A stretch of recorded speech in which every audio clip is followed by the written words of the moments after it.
I never thought I'd find myself working for the man who destroyed my hometown. Yet here I was, sitting across from Neil Harrington, CEO of Pinnacle Industries, as he explained what he wanted from his new head of cybersecurity. "I need absolute privacy," he said, leaning back in his leather chair. His corner office overlooked the Manhattan skyline, a world away from the withered remains of Millfield. "My data is worth more than this building." I nodded, professional and detached. "I understand, Mr. Harrington. That's why I'm here." What he didn't know was that I wasn't just Eve Adams, cybersecurity expert with an impressive resume. I was also Eve Adams, former resident of Millfield, Pennsylvania, a town that had been slowly dying for the past decade after the Pinnacle chemical plant explosion. "Your references are exceptional," he continued, scanning my fabricated employment history. It had taken months of preparation, creating a background that would get me through the door. MIT, Cisco, 3 years at Goldman. "What brings you to Pinnacle?" I met his eyes. "I like to protect what matters." The first week, I did exactly what I was hired to do. I overhauled Pinnacle's security infrastructure, implemented new protocols, and earned Harrington's trust. By the second week, he granted me access to his personal servers. "I keep separate systems," he explained, leading me to a private server room. "Corporate data stays corporate. Personal stays personal." I set up my equipment, already knowing what I was looking for. 10 years ago, when I was still in high school, the Pinnacle chemical plant in Millfield had exploded. The official investigation blamed a faulty pressure valve. 27 people died, including my father, who had worked there for 15 years. Pinnacle paid the minimum compensation required by law, closed the plant, and left. Without its main employer, Millfield collapsed. Businesses shuttered, people moved away, and those who stayed watched as their property values plummeted while cancer rates soared. What no one knew was why the explosion happened. No one except Neil Harrington. 3 weeks in, I found it.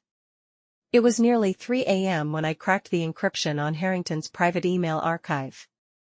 I'd been sorting through thousands of messages when I saw it, an email chain from 10 years ago, 2 days before the explosion. From Oliver Wendell. To Neil Harrington. Subject: Millfield plant inspection. Neil. The inspection revealed critical failures in the containment systems. Estimated cost of repairs, $18.2 million. Recommend immediate plant shutdown for overhaul. The inspection report was attached to the email. I downloaded the report, my hands shaking. It detailed extensive corrosion in the primary containment vessel, with a 78% probability of catastrophic failure within 6 months. Then I saw Harrington's reply. From Neil Harrington. To Oliver Wendell. Subject: Millfield plant inspection. Delete this email and a report. We're moving production to Mexico next quarter. The board won't approve $18 million for a facility we're closing. Reroute the inspection paperwork, show it passed. It was signed with Harrington's initials. I stared at the screen, my vision blurring. 27 people. My father. All to save money on a plant they were planning to close anyway. I forwarded the emails to my secure server, then carefully erased any trace of my activity. As I shut down my equipment, I made my decision. This wouldn't be just about revenge. It would be about justice. "You seem distracted today, Eve," Harrington said a week later as we met in his office. "Everything all right with the security upgrade?" I forced a smile. "Just fine, sir. Actually, I've identified a potential vulnerability in your external firewall. Nothing critical, but I'd like to run some tests tonight." He nodded, already looking at his phone. "Whatever you need. Just make sure it doesn't interfere with operations." That night, I stayed late, using my authorized access to pull more files. I found them in a hidden folder, internal memos discussing the cost-cutting measures at Millfield, the decision to defer maintenance, the insurance policies that would cover a shutdown. They had calculated the risk and decided my father's life, All those lives were worth less than their quarterly profits. For the next month, I continued gathering evidence. I learned that Oliver Wendell, the engineer who had written the inspection report, had been paid off with a promotion and transferred to Singapore.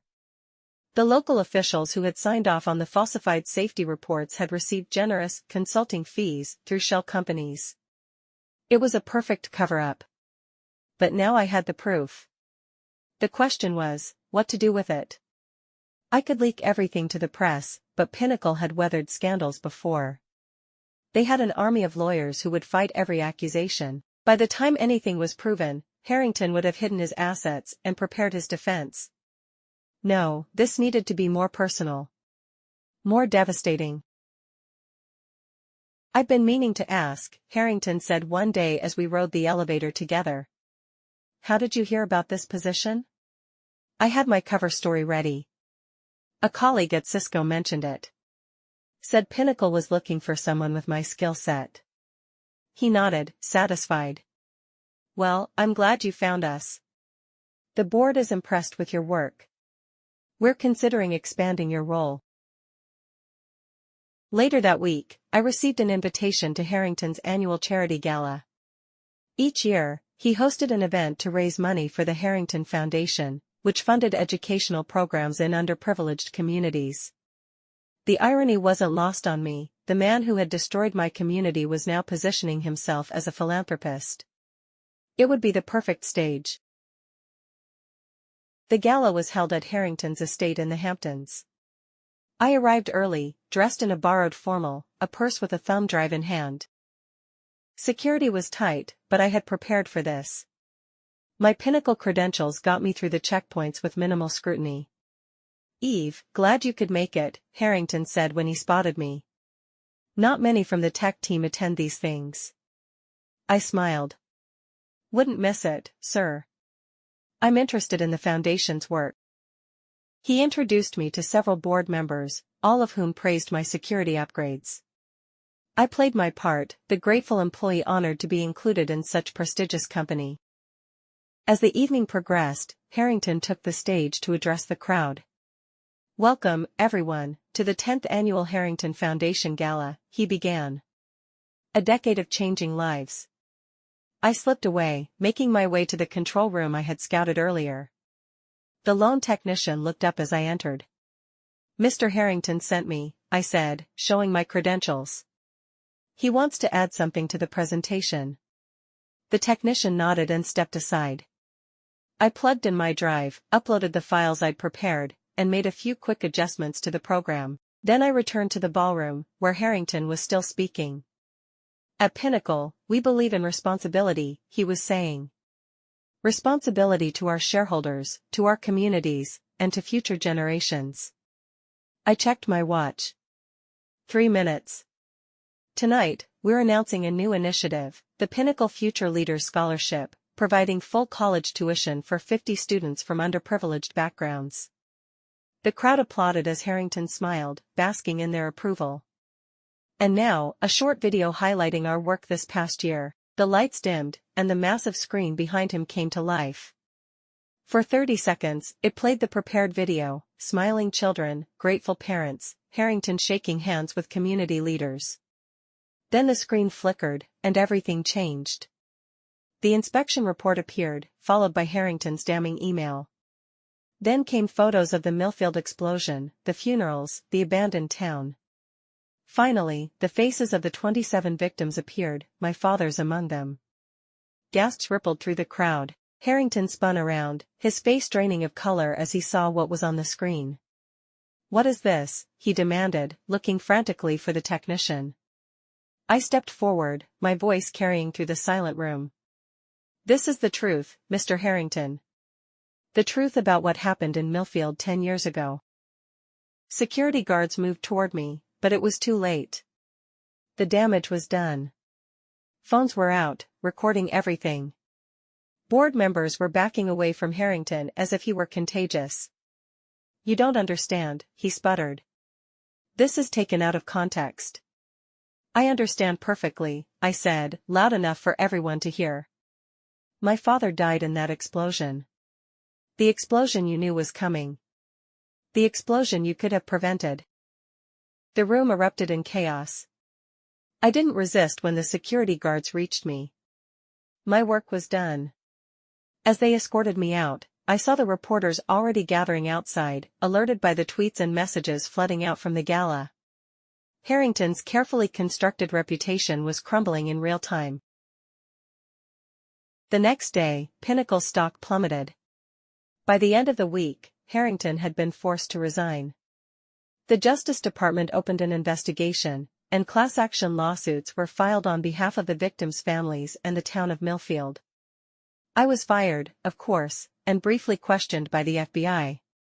But I had been careful. I hadn't stolen any trade secrets or compromised any systems. I had simply exposed the truth. 6 months later, I returned to Millfield for the first time in years. The settlement from Pinnacle, now under new management, had provided funds for environmental cleanup and community redevelopment. It wasn't enough to bring back what was lost, but it was a start. I stood at my father's grave, feeling the weight of the past decade finally beginning to lift. "It's done, Dad," I whispered. "They can't hide anymore."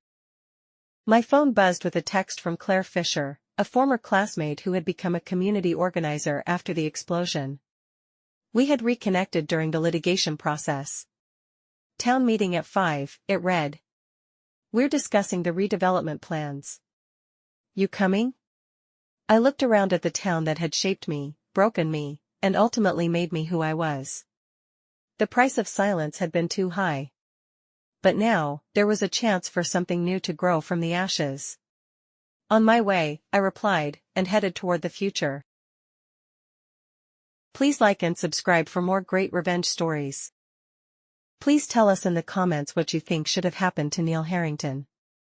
Should he have been criminally charged?